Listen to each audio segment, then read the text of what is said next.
It's time to feel the rage. Welcome to Film Rage, where we talk movies in cinema, streaming, and classic films as well. Directors and actors beware, as you cannot hide from the rage. My name is Bryce, and I'm part of the Film Rage crew, which also includes Jim. Hey there, Jim. Hey, Bryce. Also, we have Murray, who I have not seen since the last podcast. How was your week, Merman? Did you see any good movies? Maybe. All right. So with the introductions out of the way, let's rage on. The question is, did he see any good movies? That's what I said. That is the question. But that's exactly the question I asked. And maybe he did. I don't know what you're doing right now. Is this a shtick? What is going on right now? Maybe he didn't.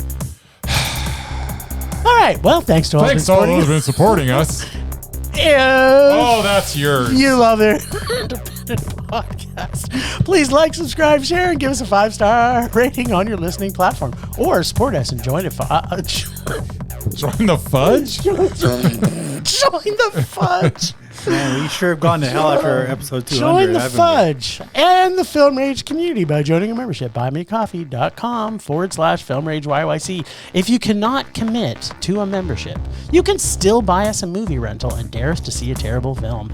And we will watch it if it's played anywhere in the world, at least at one cinema. Now, let's get to raging. But first, here's a word from our fudgy sponsor. I think we partied too hard at our bicentennial last week. That's right. It's too cold here. That too. Hey, Bryce, what are you doing tonight? I'm going to my favorite cinema, Canyonmeadowscinema, to see the best second-run movies at the best price. What? How inexpensive are they? Regular price is $5. Regular price is $5. Makes me hope they also serve pizza. They do, plus a lot of other great food choices. Plus, I'm planning my office Christmas party there. They can host a plethora of options for any get-together. Gaming, movie, drag show. Drag show? Now I know where I'm planning my next party. Hey, maybe you think there's a Liam Neeson or a superhero movie planned? I hope not. But maybe there'll be a great independent documentary. Sure. Call CMC at 403-670-5444 to book a special event or go online at canyonmeadowscinema.ca.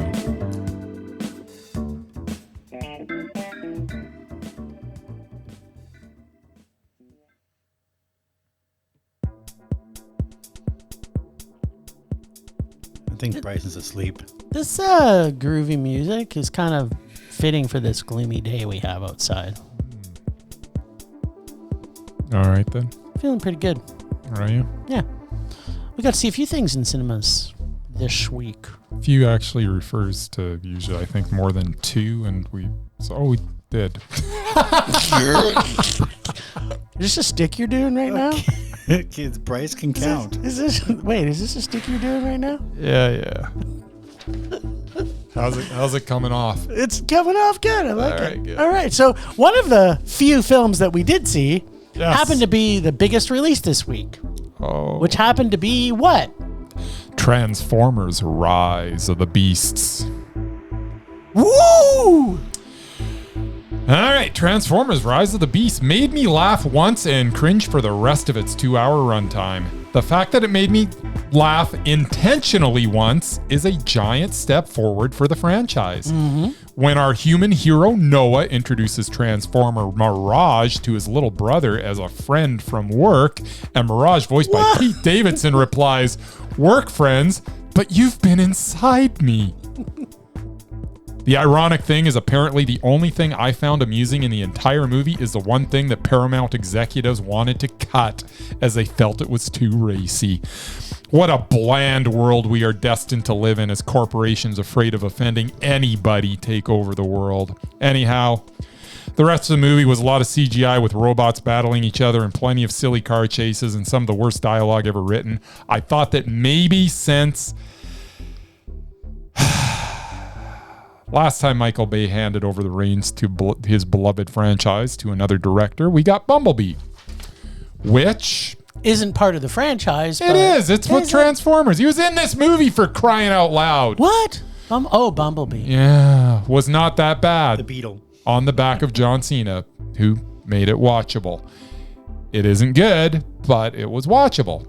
Maybe under someone else's direction, this one could be okay as well. But unfortunately, that was an anomaly, and Transformers Rise of the Beast was terrible. Perhaps not as terrible as Michael Bay directed efforts, but terrible nevertheless. This movie was such a rage. Such a rage. But I laughed once You did. at something that they wanted to cut. It was a pretty jovial scene, I'm going to admit. Yeah. And it may affect my rating, I'm just going to say. You can't affect your rating. I might do a Bryce this week. So, What does that I mean? am not going to Give it lie. an honest rating? No, that's not a Bryce rating. What are you talking about? Well, let me tell you. All right. And I'm not going to lie. I loved Mirage and Noah and Elena. Every single thing, not just the one thing, that Mirage said in this film, to me, was solid gold. He made me laugh quite a few times in this film. No, sorry. Not quite a few. I'm going to say a few times. That's better. That's more accurate, I would Yes, hope. sometimes at him, sometimes with him.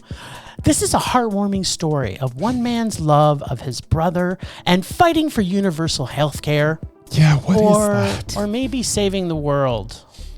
Or What? maybe it's about getting a job. I don't understand. No, wait. It's actually all of these things, except it also had robot cars and robot animals. Yeah. The love and relationship of these two brothers was truly touching for the first 10 minutes of this movie. I was like, wow, I am loving this movie. Well, except for all the robot stuff, which after... No, wait a minute. Sorry. Didn't it The open brother with stuff robot was... stuff? Yeah, you're right. The second block of the 10 minutes, I forgot that it started with robot stuff. Yeah. Yeah. Right? I think so. Yeah, it was robot stuff. But then it was good for 10 minutes. Because Right. there was a really good development of these two characters. And all of a sudden, there were no robots for a little bit. That's right. There was no robots. And the film was going great. I was like, okay, they got rid of the robots. Maybe it'll just be about this guy, hardworking guy who's going to get a job, show his relationship with his brother who's got physical ailments. Right? Wouldn't that have been a good movie? Maybe. Yeah. That's the one I wanted to watch. Okay. Yeah. But it's not called. It's called Transformers. So yeah, it was really good until the robot stuff came back in. yeah, those are the Transformers. Plus, I want to mention that the music in this was total period piece appropriate with some of the best hip hop and rap of the 1990s. Of all the Transformer movies, this was by far the best of all of them. I'm not counting Bumblebee as a Transformers movie, Even though because it was a Bumblebee movie. It wasn't a Transformers. Bumblebee was in this movie. We did not get Optimus Prime, which makes it not a full. It was just a Bumblebee. It's part of the Optimus universe. Prime makes it a Transformers Well, they have to movie. have. Okay. Well, how many Transformers was there in Did I Bumblebee? not see him in the trailer? I don't remember. That was. Let's be very clear, because There's at least one. You're correcting my words today, as I have with you. And Transformers is plural. Yeah, they're more than me. It wasn't a transform. They're also They're robots in disguise. they're also robots in disguise. Yes. Now, where was I? I don't know. So, this is a movie made by a toy company and influenced to seek transforming robot things into money things. So the story is ultimately flawed by the countless amount of truly terrible science, robot dialogue for children, and the entire concept of this entire universe. See what I did there? That Michael Bay has created. I could go on for hours about the formulaic story that was completely awful, and ultimately, I am not the audience this is made for. That's true. I think it maybe is made for 10-year-old boys, but then again, when I was 10, I got to watch The Exorcist. And I can't see 10-year-old boys who would like this movie would love The Exorcist.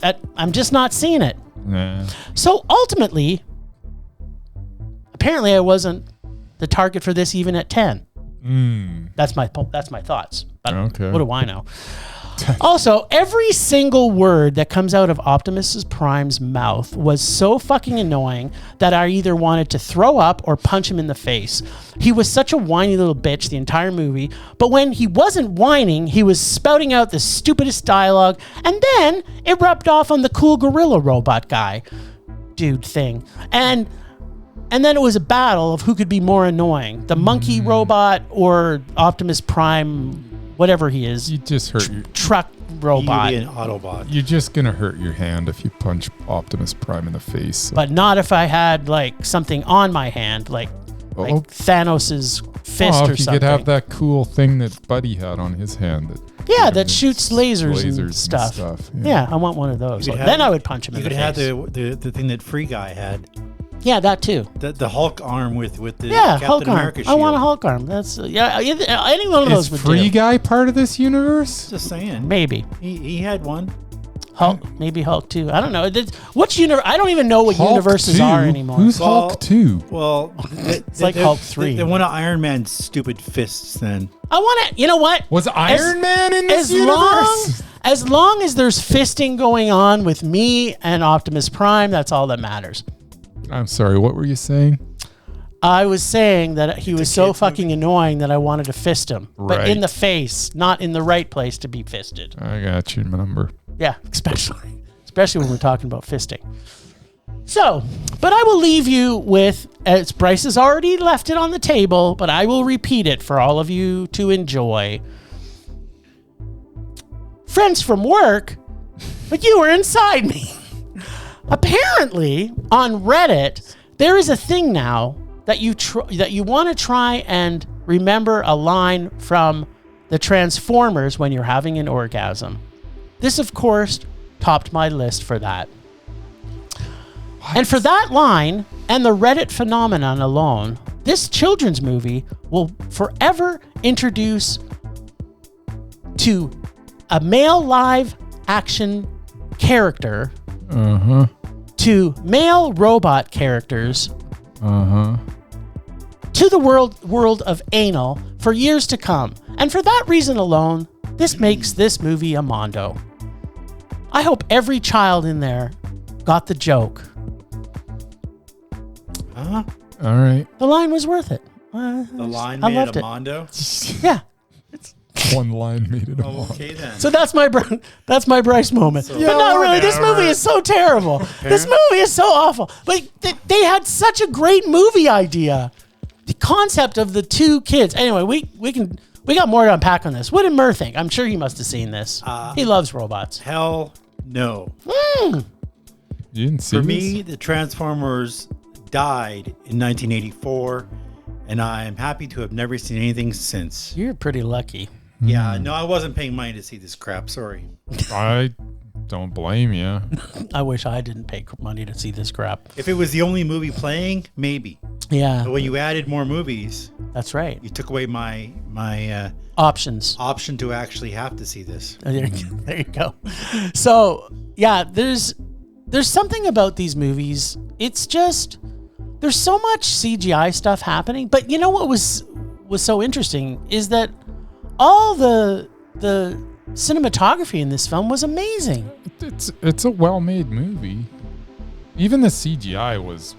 Yeah, it was pretty good CGI. Well, the thing is, it's just a lot easier to do CGI with robots than it is with like other stuff because they're robots. They're whatever. So they can look kind of off a little bit. Yeah, you can. Well, no, but it's easier. Like it's easier to CGI a building than a monkey. Yeah, that's true. Like a real monkey. Yeah. Yeah, I get it. As opposed to a fake monkey. Well, they had a robot monkey, so I guess it was a robot gorilla. It was a robot, though. Gorilla monkey. Yeah. Okay, it's easier to CGI a robot gorilla than an actual gorilla. That's what I was looking for. See, our words are so on point today. That's all I want to say. Like, the story was why would they do that to us? Why would they start to make an amazing story and then just throw a whole bunch of robot shit in it? I think you're giving it too much credit. It was a story, but it was better than any other story. Well, we that's don't come know that it from- was going to be amazing because it never got a chance to flesh itself out. It's the start of a story that could have been okay, but Yeah. who knows? That's what I'm saying. That's not the movie we saw. We But saw the movie- Transformers. Other than the monkey Rise of the stuff at the beginning, Beasts. I was kind of liking. Beast. Yeah, this is. You know what? I don't think it's possible to make a good Transformers. It's not. So just stop. Why? I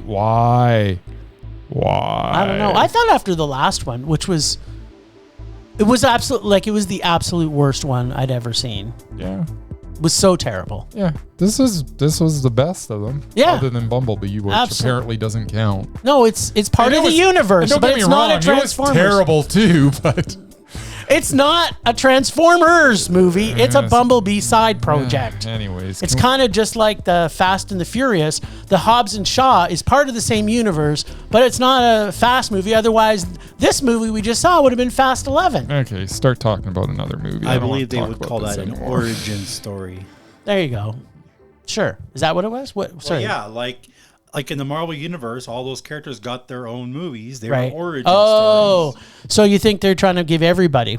Maybe, I Sure. don't know. I want to see Mirages because that one might be I have no good. intention to see it. No. Maybe John Cena will be in that one too, and he'll be inside him. Are we still talking about Transformers? Oh, okay, let's stop talking. So, we also got to see something at one of our favorite cinemas. Not our favorite cinema, but one of our favorite cinemas. Because they don't sponsor us, but maybe we'll work on that too.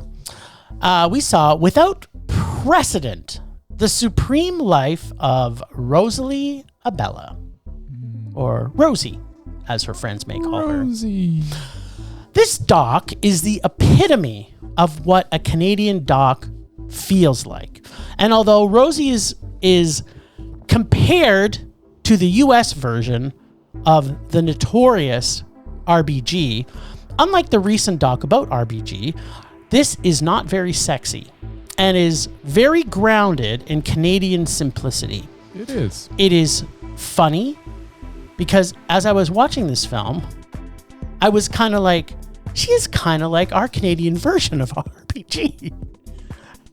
And she very respectfully gives props to RBG, but she even says in the movie, they are two very different people, which makes me think there was a lot more behind what she was saying there than what actually came out. I don't know about that. Yeah, it was definitely, she was very concise and chose her words very closely when talked about the comparisons of RBG. All right. Yeah. I felt, as I have now seen both these brilliant women's documentary, that Rosie seems to be more motivated with her decisions by love that is at the center of everything she does, and RBG seems to be more motivated by equality, justice, and tenacity. Well, you can disagree with me later. I will. Rosie's all about equality. That's what she No, based she- her whole thing on. I No, understand. but she's motivated at the core because of love. You have to listen to my whole sentence. I don't think I'm really following what you're saying, but keep on Apparently going. not, because I'm saying, yes, she's obviously all those things. I do not But what is at the core of everything is love. Okay. Any agreement with that? Yeah. Good. All right. Shut the fuck up. It is a Talking Heads doc, but God damn it, Irving and Rosie Abella are the cutest and most loving couple in a doc I've seen in a while. Part of the charm of this movie is that she is so likable and smart and quirky. But what really made me respect and love her so much is that I feel she was and is at the center of all the laws passed in Canada based in equality and fairness, to which I hold as the reasons why I feel our country is the greatest country on the planet. Near the end of the movie, there is a scene that had me pretty much bawling my eyes out. No, it wasn't the speech she made when she stepped down from her post as Supreme Court judge, praising her family, although I did also draw a tear. But it was, in my mind, what summed up how much in love her and her husband had been to each other. She's setting on the front yard of the Canadian Supreme Court, looking fabulous. And her husband is setting up a camera lighting, and she is looking at him with such love and respect. That picture should be what they put in the dictionary to depict true love, followed after with her picture beside the meaning of the word Mondo. I freaking love this movie. I had a smile on my face. I think she is one of the most important people in Canadian history. And if she doesn't get on they don't replace the Queen of England with her, I'm going to be really disappointed. That's my... That ain't going to happen. We're going to get Chucky. Can we please put Rosie on there? That's all I'm going to say. Right. What'd you think? Oh, did you see this one? Nope. All right. Okay. I guess I'm up then. You're up, Buttercup. Without Precedent, the supreme life of Rosalie Abella tells the story of the Canadian Supreme Court justice both professionally and personally. As you watch the doc, you see that the professional Rosie and the Rosie at home were exactly the same person. She never tried to fit into a box or compromise her beliefs to get ahead. She never shied away from controversy and rather embraced the dialogue it produced. She's a trailblazer as the first Jewish woman to sit on the Supreme Court bench in Canada. She championed her concept of employment equity in 1984 as the Commissioner of Equality in Employment, which gave overdue rights to women. From there, her influence on justice in Canada is undeniable as she used her position to push forward her belief of equality for all Canadians. She is a worthy subject, and if you do not know about her, this is a very good introduction to this amazing lady. If you do know about her, this is still an entertaining look into the life of a pretty special chick. I really enjoyed getting to know Rosalie Abella, both professionally and personally. She deserves to have her life and career spotlighted in this fashion, and the doc did a tremendous job of this. Without Precedent, the supreme life of Rosie Abella was Mondo. Yes, it was.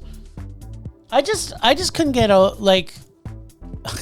just how she tells a story too. She's just has a way with words, and she's not afraid to just give props to the people that have supported her.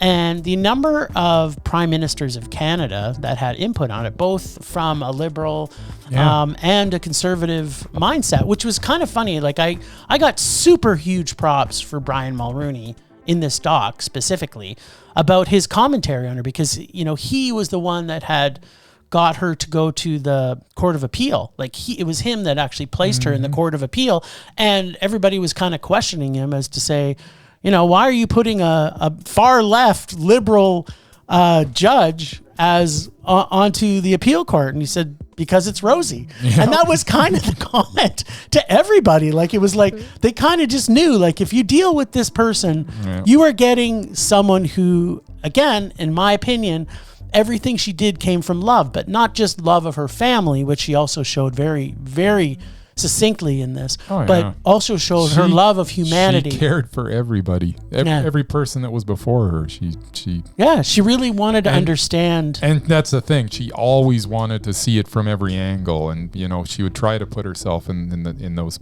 you know, the position of the person that she was listening to. Yeah, and she lost a lot of family in the Holocaust. Mm-hmm. Her parents and her, I think she was born after. Yeah, her parents, she was born in. Her parents were Holocaust survivors. Yeah, but she, I think, was born in Poland after the Holocaust, and then immigrated here. So she really talks about the importance of supporting immigration and the people that are immigrating. So, I think if people want to know a little bit about Canadian judicial system, this would be really good for you to see too, because it is very different than the U.S. one. So for our U.S. listeners, we're a little bit different than you sometimes. We kind of look the same a little bit, but, you know, we're different. Yeah. And South Park points that out all the time. Yeah, South Park pretty much nails it. Yeah, but it does. They blame Canada for everything. Sometimes I don't know what they're talking about, but... Yeah, exactly, but... All right, what else did we see, Mur? Okay. Well, there was one movie I did see. Popping. Because Jim was there too. Yay. And our good friend Brenda. Yes. And actually was also at the same theater as the Fairy Tales music film festival. Yeah. At the same time. Same. Yeah, they only have one cinema. One cinema. The Globe has 2 cinemas, and Fairy Tales had one of the cinemas. And So we got shuttled to the upstairs. Which Yes. was a lot of stairs, but for this movie, I guess it was appropriate. The Eight Mountains was an epic journey of friendship and self-discovery set in the breathtaking Italian Alps. Follows the complex relationship between Pietro and Bruno over 4 decades. That's a long time. a lot of decades. So this film won the big prize at Cannes. Oh, did it? Yeah, it did. Yeah.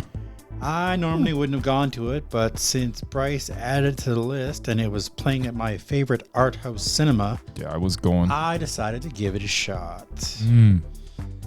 It was 2.5 hours long. Yes. I know. And it was subtitled. Yes. This meant it had 2 strikes against it already. Uh-oh. What? No, that's too But positive. I was trying to broaden my horizon. Oh, good. What? There was a lot of walking. Yes. And hiking. Yes. And climbing So in this good. film. So I knew at least one of us would enjoy it. Yes. I also happen to know a couple of hiking enthusiasts / festival volunteers who probably also loved it. I mean, their hobby is hiking. Yeah, in the mountains. That's a good hobby. Go Yeah. figure. I hike in the mountains. Sometimes. Buns of steel. Not with all that like hiking. this couple does. That's like They're there like every weekend. That's They're both retired. That's all they do now is hike, even in the wintertime. It's crazy. That's hardcore. I did like the story of the 2 children and how they reconnected as adults years later. I honestly thought it would be a Brokeback Mountain situation since there were absolutely no women in this film for like the first half. Thankfully, that issue was resolved eventually. The 2 men were completely different, which made for a unique relationship. I could appreciate the building of the cabin, but the side of a mountain is the last place I would put it. But to each their own. There was a reason for it, though. Yeah, because they're mountain people. I'm Oh, not. it's because of his father. He was a mountain people. I mean, the mountain scenery was beautiful, but I live an hour away from the mountains, and they just really don't impress me anymore. Like any mountains or ours too? Any mountains. I grew up in the Are prairies. you high? I've been here for almost 30 years. I don't even get out to the mountains. I look out of my window and I see the mountains. I'm like, yeah, big deal. Wait, is this just a reason? I wait wish a I could minute. get out to the mountains more. Wait, I just want to know: is this just a way for you to quote a Shania Twain song? No. Okay, because not. that's I would that's not- kind of I it's would not- literally I would leading you not- up to that. I don't even know what the hell you're I would talking not do about. that. What I'm saying is I never was into mountains. Okay. And I worked out there for 2 months one summer. I was surrounded by mountains 24/7. And it They're just, awesome. I don't know. I don't get it. I don't get Okay. the appeal. That's Okay. just me. So yeah, it was beautiful, but they're just mountains. You can basically see them anywhere. Well, here, Well, not anywhere. Well, Canton, Winnipeg, there's no mountains there. but Canton, Saskatchewan. every country and almost every province and state has some mountainous area. You can go to the mountains anywhere. These may be more impressive than some other ones, but anyway. Still, it was beautifully shot. It was just too slow for me, and there was too much walking and not enough action. So yeah, it was a meh. Okay. Huh. You're lucky I didn't rage on it. Sorry, I'm lucky? Who's lucky? Who's lucky? I don't understand. Was this a luck thing? Was the director? Is that what you're talking about? Yeah, who is it that's who's lucky? Who should be lucky? Let's just say I wouldn't have gone to it otherwise. Okay. Good thing Huh. for supporting the Globe. Yes, I will always support the The Eight Mountains is a beautifully shot film about 2 boys whose bond leads to a friendship that lasts decades. Alessandro Borghi and as Bruno and Luca Marinelli as Pietro portray on film the type of friendship that I've rarely seen on film. It is simple and pure, and a welcome change from the typical over-the-top hijinks that we get anytime Hollywood produces a film about 2 buddies. It does not need any major tragedy or plot twist to drive the story. Life just happens to these 2, and sometimes they are good times, and sometimes they are bad times. But no matter what these 2 no matter what, these two are there for each other. Every scene has meaning, and if you look deep enough, you can draw metaphors on top of metaphors in almost every scene. But at no point do they overshadow the quiet, simple story of friendship. There is plenty of symbolism in this story, which involves the house they built together, or the mountains they climbed together, or other times they must climb on their own, and so many other aspects that are so layered and simple all at the same time. It is amazing that in a 2.5 hour film, there was not one wasted second. This is perhaps the greatest film about a purely platonic friendship that I have ever seen. It is beautiful to look at with stunning cinematography. It is beautifully acted by all involved, and it is as honest a film as you will ever see. The Eight Mountains was Mondo. Okay. True friendship cannot sometimes be shown or measured. In this case, with Bruno and Pietro, the friendship, love that they have takes a lifetime to absorb, and this film and the emotions and story, like the vastness of the mountains, takes a while to discover. The transformation of our lead, Pietro, played by Luca Marinelli, as he tries to find himself by traveling the Eight Mountains, takes its time, and ultimately by the end of the film, he has found himself, his friendship, and his love of his estranged father. He always finds his rock in his friendship of Bruno, his best friend, and the mountain that was his home. This film is not an easy film to describe, and it is a very observational drama that takes time to bring to the surface all the depth that these characters deliver. The film is shot in a ratio we are not used to seeing film shot in these days, and that is a 4:3, and stays this way through the entire film. The landscape is breathtaking, and seeing this transition scenes from these amazing landscapes to portraits and close-up shots make this seem more natural at times than seeing it in widescreen. Ultimately, this is one of man's journey of discovery and one of the deepest of friendships portrayed on film that I have seen in a long time. If Come On, Come On is the mountain peak of films about an uncle and his nephew, then The Eight Mountains is the it's the summit of films about the unconditional love between two friends. I would climb the Italian Alps for the two of you two and visit you every year for life if you chose to never leave the mountainside. I'm just telling you that, Murray. Well, that would never happen. I love you too. Might happen with me. I love you too. You're welcome to come live with me at my cabin at the lake, though. Bryce and Murray, I love you both. I think you are both Mondo. Yes. And this film is also Mondo. Yeah, it was so freaking good. I was looking forward to it. As soon as I was like, oh yeah, like I heard a little buzz about this once upon a time, and I'm like, I really want to see that. And then when I finally came out at the Globe, I was like, yeah, no, we gotta do it this week. And I'm sure you're glad that I insisted on it. Yeah, absolutely. Well, I sometimes don't look at every cinema, so. Yeah. But interesting fact, as Murray was saying, he was thankful that it wasn't, because I didn't know anything about it going into it. I didn't even see the trailer. Mm-hmm. And as we were watching it, and there's a scene in the movie where the boys are frolicking quite a bit with each other at the beginning. And as a boy, like a lot of the things they're doing are things that I did as a boy, right? Like just rolling around and wrestling, and you know, it's hot in the summertime. They get down to their underwear, and my wife kind of turns to me, because my wife also went to this movie with. It wasn't a 3-way with Murray, but you know, there's 3 of us there, and they were on a date, and I was in the front row. That's right. Murray was holding the camera, but she turns to me in the middle of the movie, or when it happened with the underwear scene. She says, "Oh my God, I hope this doesn't turn into an Italian Brokeback Mountain." And I'm like, I don't think it's going to. No. And so it was kind of funny that that Murray also had those thoughts. And I was thinking the same thing. I just had a feeling that was not the film that was wasn't coming the film through. that wasn't what I was And what I was I was happy about it because, to your point, there isn't there's buddy movies, but there's nothing not like this. Nothing, it's like a deep friendship, just a deep platonic friendship between two guys. I've never seen a better movie about that than this. But yet, they for what 20 years they never even saw each other. Like, I don't know about that. Like, yeah. So let me give you. That's how deep the connection was. Okay, so let me give you an example of this, Murray, and hopefully you will know this because when I tell you, you'll understand this. So, my best friend that I became best friends with when I was 12, 13, same age of these kids. Mm-hmm.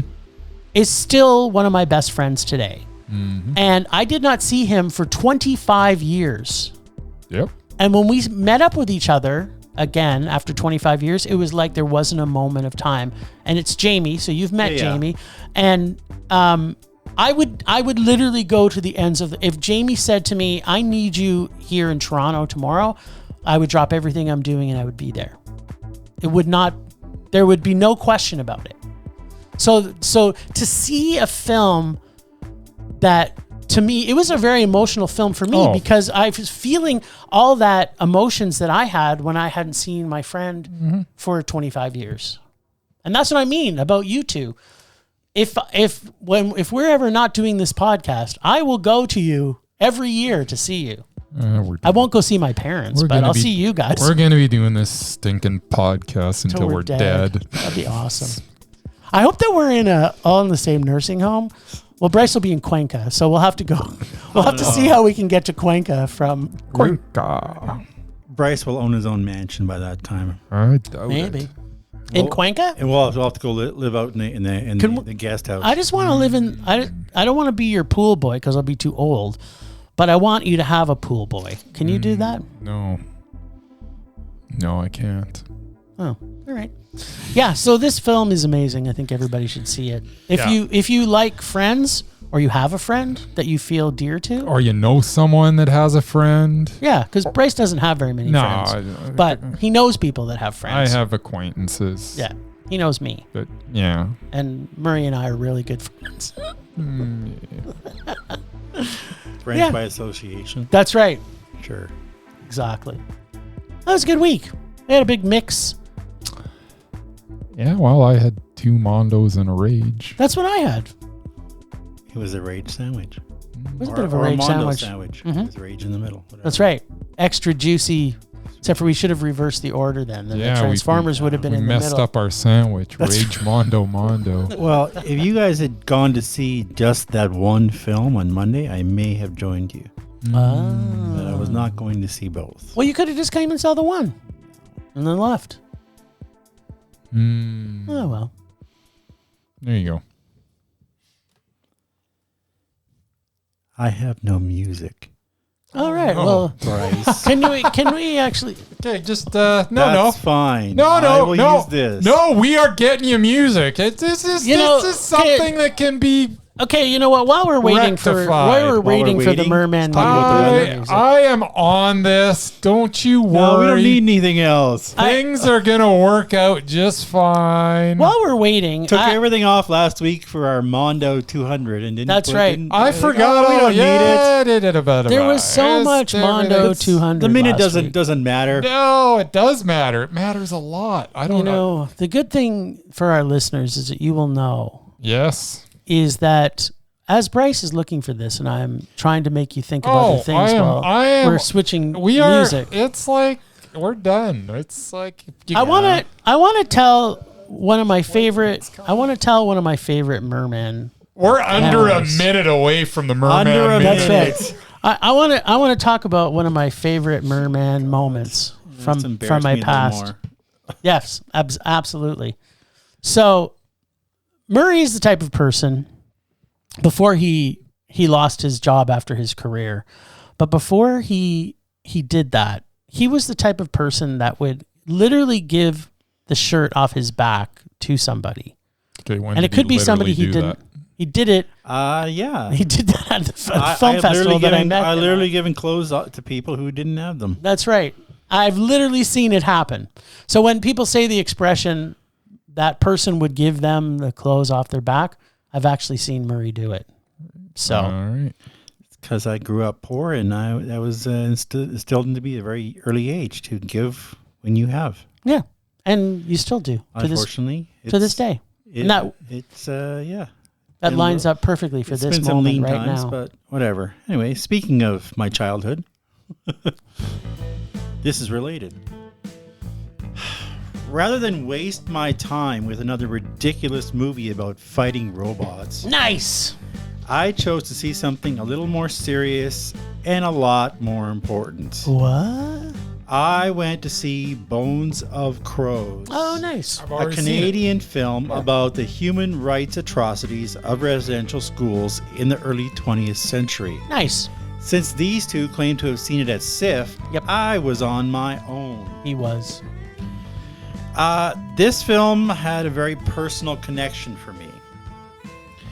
I am Métis on my father's side, which is half French and half Cree, like the characters in this film.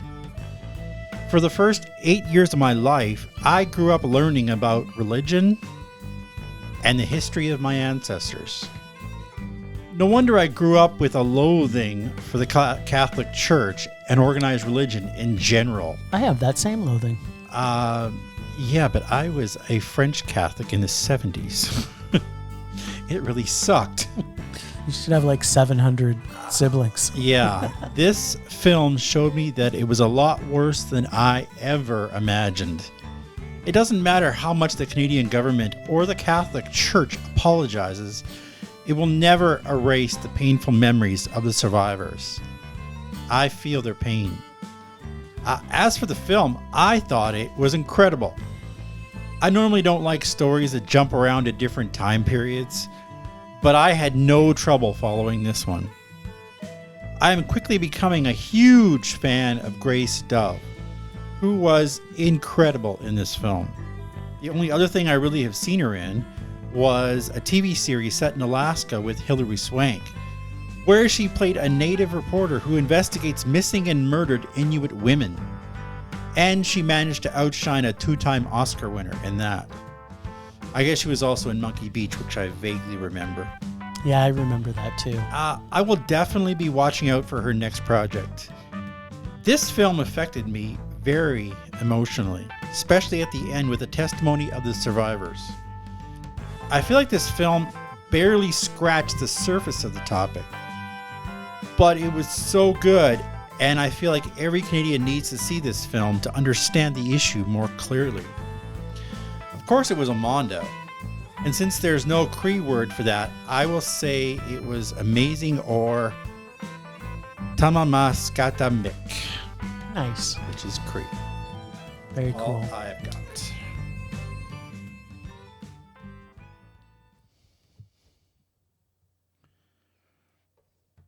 Temperature rising. Vision blurring. Rage taking over.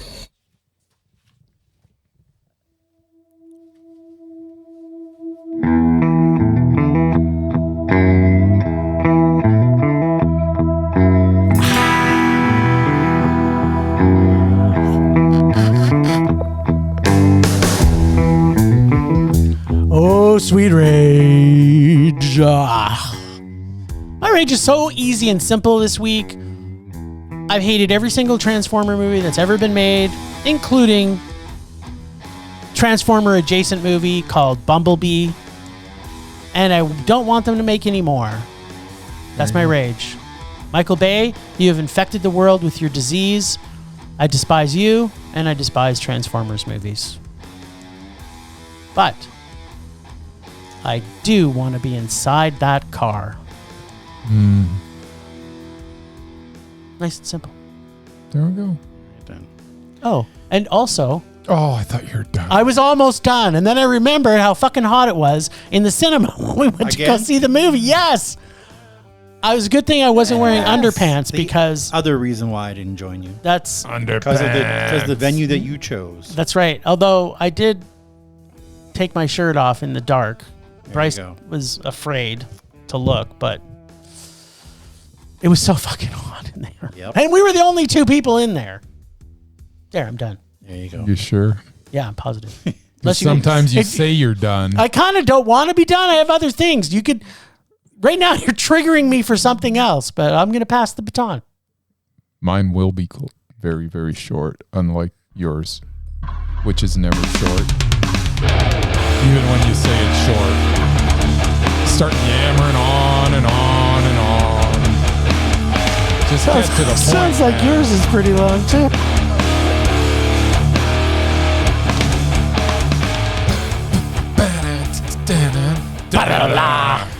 All right, my rage is that Expendables 4 is coming out in September. Woo! Ugh. Yeah, but on top of that, Indiana Jones is coming out. Not just that. You know who is in Expendables 4? I don't care. Megan Fox. I like Megan. Yeah, Fox. Megan Fox will be good. Just saying. She'll be literally Transformers. She'll literally adjacent. be the best saying. actor in that movie, and she probably won't need any subtitles. I'm just saying. Fuck me. Is that it? That's all you got? That's it. That's it. That's a reason to rage. I can do it again. My rage is that Expendables 4 is coming out this September. Well, I am going to see it just to spite you. Well, we're going to be We're seeing gonna it see too, it too. but not to spite anybody. You probably don't want to see it with us, though, Merman. No, I don't That's think I right. will. Why wouldn't you want to see it? It's just you don't want to talk about it with us. There's a difference. He's afraid of the comments we'll be making as During the movie? Yes. I'm afraid of us being the only three people in the theater and you two acting like two-year-olds. On that note, I was actually quite happy that I think there was 4 or 5 people in our showing of Transformers. 5. Yeah. That means not a lot of people went to see it. So that is a good thing. So you're saying is 3 people saw Jim with his shirt off? No, we didn't. actually- That was wasn't a that different one. It movie. was a different movie. It's a different one. Yeah. Yeah, the hot box isn't in. There's one theater in the cinemas that we go to. Number 1. Number 1 is Cinema definitely 1. number 2 Yeah. Yeah, as far as heat controls. But it's closest to the bathroom. It is. that's true. And they should just show and the the movie exit. in the bathroom. And Yeah. the exit. I may actually, in addition to not wearing underpants next week, if we have to go there, I may also not wear pants too. It just might be a little cooler. I'm just saying. All right. Well, then you have to go out and get popcorn at the concession during the movie. That's okay. Just to prove your I can point. make my own butter. That's true. On that happy note. Rage subsiding. Pulse slowing. Anger fading. Sorry, everyone. I'm just churning some butter here. All right, so Bryce, did you get to see any Kelly Reichardt? No, I had to do 2 frickin' Rage or Dare movies. I went to 3 movies in the cinema. Wait, I'm did you also do your homework for that thing that you got to do to keep your job? Yeah, it's done. Okay, good. Yeah, All right. so that's good. Can you give our listeners an estimate on when we can expect to know whether or not Kelly Reichardt will be undoubted for life? I put the over-under at about 3 months. All right, people, you can start the betting now. Yeah. So we did not eliminate anybody last week with the Casey on, did we? We didn't add anybody on, did we? The Casey on. Yeah, when Casey was on last week for our 200th episode, we Oh. weren't able to remove anybody, No. thanks to Murray. Hey. Oh, yeah. Kiboshed Clissman Glover. All right. I love Crispin Glover. I love. Nobody loves it's Crispin a- Glover more than I do. But facts are facts, man. But whatever. Yeah. We already discussed it I last disagree. week. That's true. We know. So what are we going to see this week, Mur? Depends what you're in the mood for. I'm in the mood You know, for before love. we do that, Yeah, what's I up? was thinking. Yeah, okay. Let's have it. I think at some point, and it's going to be painful, but it is film rage. It is what we're called. I think we got to do some repulsive offs if we can. Dude, I asked for that in the I want to say 9 months ago, and you're like, well, I can't get rid of the blah, blah, blah, because we have got rid of the blah, blah, blah. Don't you remember when you said that? I don't remember saying that at all. Did I actually say that? Yes, you did. I'm going to take it back. I think we should do some Repulsive That's offs. okay, good. There got to be some fairness here. Absolutely. So, I don't know. You want to what? Take people off the repulsive list? And Yeah, make them I want to know who's most repulsive. That's right. If we have two repulsive people on the repulsive list and they're in the same movie together, So there's only one that can be the most repulsive. They go off the repulsive list. Oblivion? They're just off the repulsive list. Then they're off the repulsive list. They can never get back on. Because they're not the most repulsive. That's right. and like I want to kind of, except we just saw the movie so we could actually make that decision. But the entire cast of Sex and the City 2 is repulsive. Oh, for crying The out entire loud. cast. You already have the one. Yeah, I know. Like the one is already repulsive, but I would literally put them all on. But then, unfortunately, she's still the most repulsive of those that are repulsive, so she would take them all off, which would be unfortunate. Honestly, other than Cottrell, I haven't seen anybody else too often. Like I haven't seen the other two in anything. And yet she's the only one that I like amongst any of them for everything she's done except for that. Kim Cattrall's bad and everything. I like her. Except when she did her howling in that movie where she played Lassie. She played good. Lassie? Yeah, that Like was her the nickname. dog? Yeah, wasn't it in It was like Porky's? Wasn't it in Porky's? She was in Porky's. Yeah, it was in She played Porky's. a dog. No, she played Lassie. Lassie's a That was her dog. nickname. I'm not going to tell you guys. If you haven't seen Porky's, go I've back. seen Go back and watch I saw Porky's. Porky's She when played- I was like 12. Because that's the age that And it you was see R-rated Porky's. too. Unless you were older than 12 when it came out. If you're older than 12, you're already too mature to watch Porky's. That's true. It's absolutely true. Okay. I still love Porky's.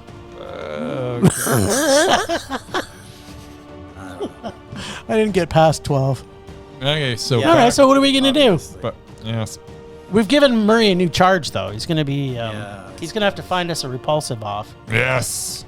All right. How about your boy Clifton Collins again? Nice. Why are you trying to get rid of Clifton Collins? But okay, let's I see. don't like him. Junior? But that's not the point. Yeah. The point is, I'm He's- trying to whittle down Because this I list. don't like That's him. right. He's trying to riddle down the list. Okay. Who's he up against? Well, let's go against one of our newest members, Okay. Okay. Michael Rooker, Nice. Ah, that's interesting. in The Replacement Killers, Oh, that that's movie's not terrible. interesting. which they were both in, and they were right beside each other on the cast list. I'm assuming they both have more than 5 minutes. I'm thinking they did. I think they probably Because did. Michael Rooker doesn't have a lot of movies where he was starring in or with No. anybody good. He should be, though.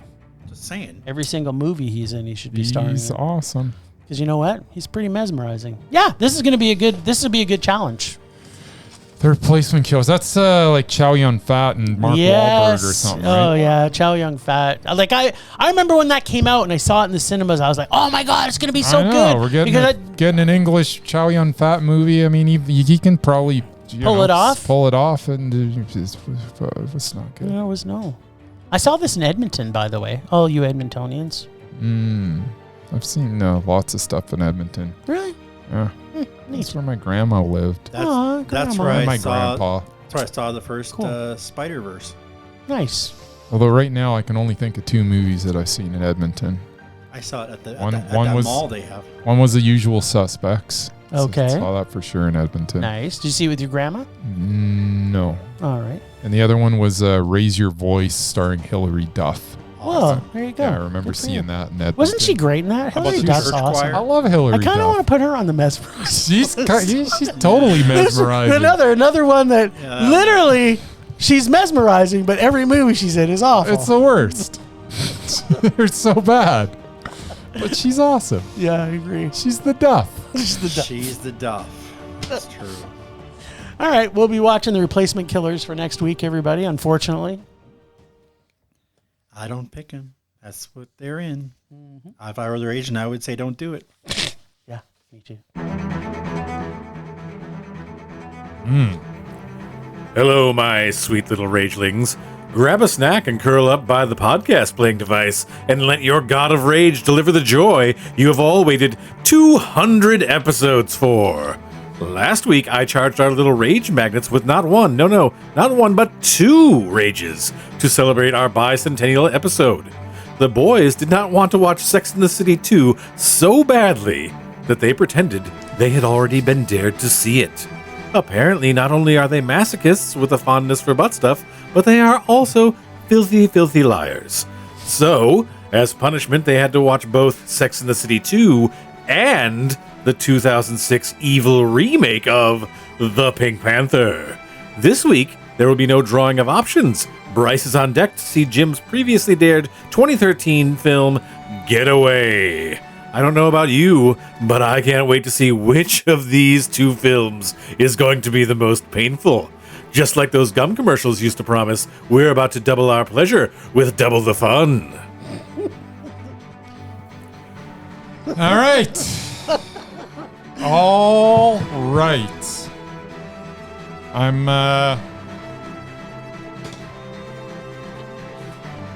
here. All right. And I'm about to talk about Sex in the City 2. Yes. Okay, Sex in the City 2 is the same as the first one, but this time they go to Abu Dhabi. I started watching this and there were 4 people in the room. By the time we were 10 minutes in, there was just me. This was so bad that 3 people had the good sense to distance themselves from the extreme torture that they could see was coming. I hate every character. Like, every character. They are superficial and childish. I don't understand why these movies exist. Apparently, I never will. Sarah Jessica Parker as Carrie Bradshaw is whiny and ridiculous. The other main characters, Samantha, Miranda, and Charlotte, are all terrible, selfish people, and together they are even worse as they seem to bring out the absolute worst in each other.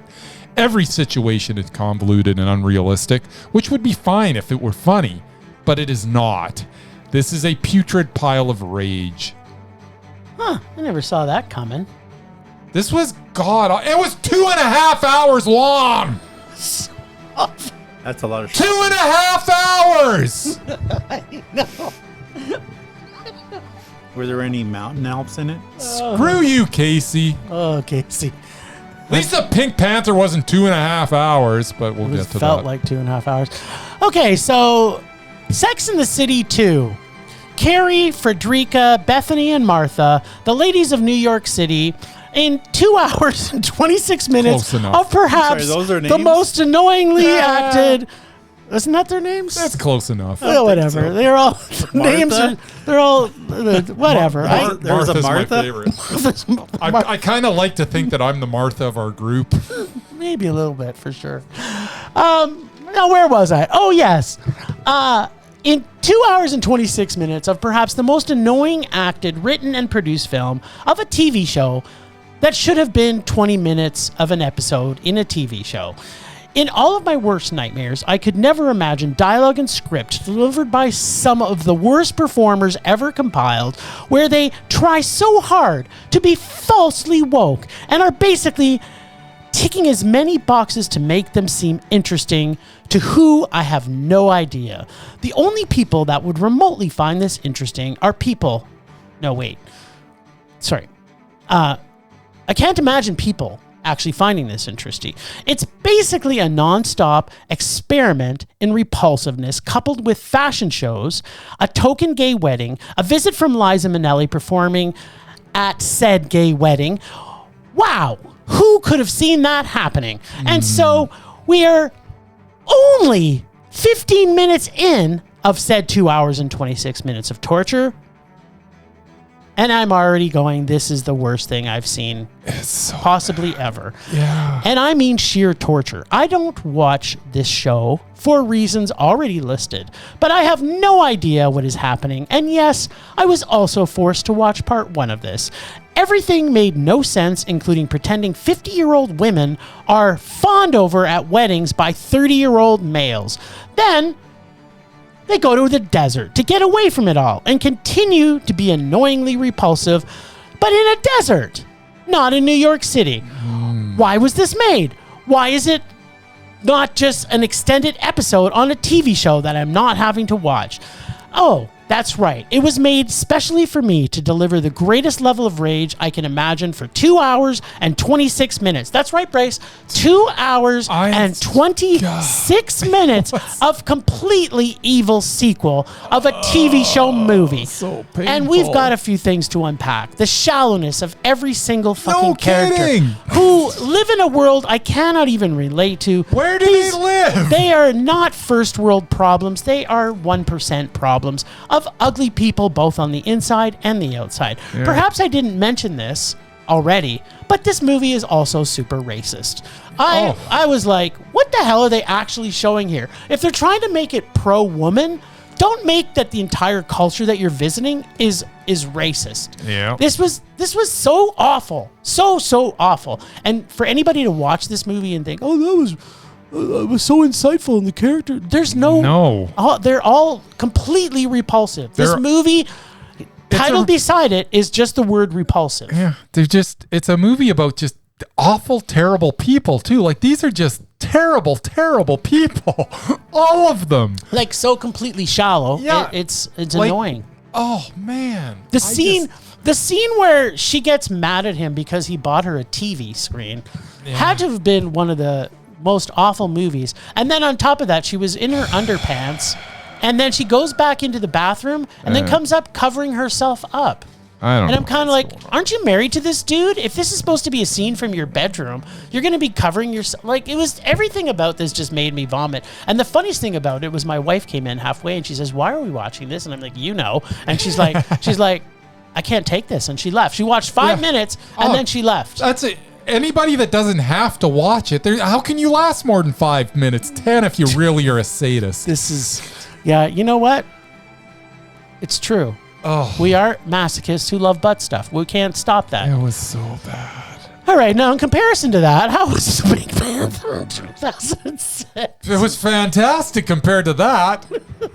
Honestly, I don't have much to say about Pink Panther. The Pink Panther was boring. Like, it was just boring. Like, I mean, it was boring. I just encourage people to just go to YouTube if you're planning on watching this and watch the I would like to buy a hamburger scene. And if you find that funny, then perhaps this film is for you. Hamburger. I found it stupid and ill-conceived, just like the rest of the film. I was never a fan of the original Pink Panther starring Peter Sellers, but at least his Clouseau was original.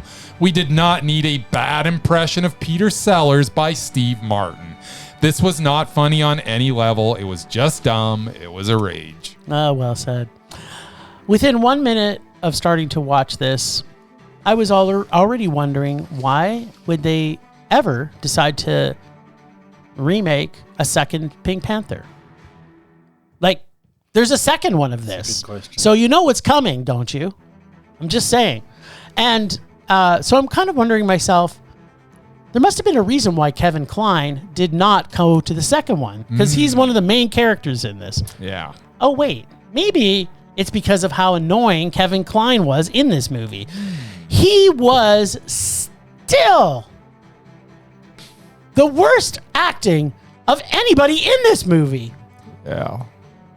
And on top of that, his French is so awful. Wasn't he French in that Meg Ryan movie too? I don't know, but he, like, Was Kevin Kline it? Wasn't that French Kiss? Wasn't that Kevin Kline I don't too? know, but Kevin Kline cannot do a French accent. It was something different every That's what time. he does. I think he's been a French accent in about 5 different movies. Why don't we get a French actor to be Clouseau? What an idea! What an idea! Or instead of an Italian actor who's done that, Yeah. Roberto Benigni did it. too. Yeah, I think he did it Roberto too, didn't he? Yeah. Benigni. Yeah. So, plus, I know that the French are funny in general, but what is not funny is really bad accents of terrible Americans acting or pretending to act like they have French accents as their primary focus for the entire comedy of this movie. There was no, other than even the hamburger scene is specifically trying to make fun of a French accent. Yep. But it wasn't funny. No. But what was funny was that Jason Statham was trying to pretend he still had hair.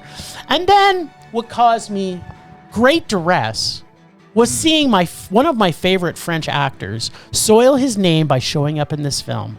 That's right. Jean Reno, you have fallen from such heights to the land of this, and I'm putting this in severe quotes, comedy. And I'm saying the word comedy very loosely. But if you find cyclists running into car doors, giant globes, and other random things throughout the entire movie funny, as well as Steve Martin pretending his French accent is funny for an hour and a half, then this may be the movie for you. There you go. Was it the movie for you, though? It was not the movie for me. Other than the continuous antics of a bumbling fool, there is no depth to any of the humor or redeeming qualities whatsoever. I'm still a little confused what the actual fuck was happening in anything in this. But the fact that they tried to make, like, he was a complete idiot the entire movie, and then he's like, I'm super smart and I solve a crime. And that's how they ended it. Yeah. It was terrible. Yeah. Yeah, it was. And I know what's coming next, and this is what makes me even more afraid. What's up? There's another one. There's a second one of this. I'm almost positive Casey's probably put that in our bag as well. Probably. There's also Murray's got a smirk on his face. I'm not liking. To be honest, I had no comment. There's also the Roberto Benigni one, and Is that the Sun one? that's the son of the Son Pink of the Panther, Pink Panther. which did get a theatrical release. So Yeah, There you but go. don't stop telling people. Stop telling them people ideas. Stop getting them to give us ideas. yeah. I just want people to. I just want to go back to the bag of math. I just want to go back to the bag of math. Yes, I want to indeed. see if the Apple II is out. Apple II. All right. All right, All then. right. Well, I don't know what we're seeing next week, but I'm sure it's going to be fun. There's 2 movies. That's it. All right. Thanks, Ragers, for listening. Thanks, the extended Film Rage family you can find in our show notes. Thanks to Casey, the nerdy photographer, for the voice of Rage all day. Find us on social media everywhere at Film Rage YYC. Check out everything Film Rage at filmrageyyc.com, including our merch site for Redbubble and TeePublic. We always want to make this a raging blast for all listeners, so please comment, like, and subscribe, or send us emails to filmragecalgary@gmail.com. Dare see terrible movies to fuel our rage, but no matter what you do, please, please, please, please, please, please, please, I'll make us a rage. That's it for this. Oh, but also share some butt stuff. That's it for this week. A rage on. Rage on.